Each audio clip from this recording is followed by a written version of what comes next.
Morning everyone. আজি ৰাতিপুৱা ভাত সাজ খাবলৈ লৈছোঁ। এইফালে কলডিল আৰু মাংসৰ লগত বনাইছিলে আৰু এইফালে মূলা আলু ভাজি, এয়া গাহৰি মাংস আৰু এয়া পালেং শাকৰ লগত মাছৰ তৰকাৰী।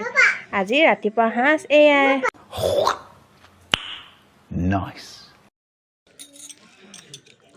এইফালে মূলা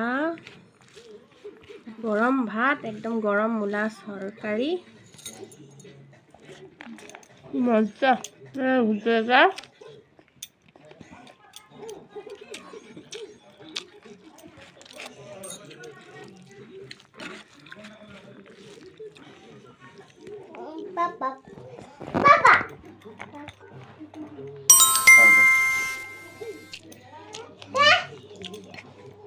মাম খাবা, পুষো।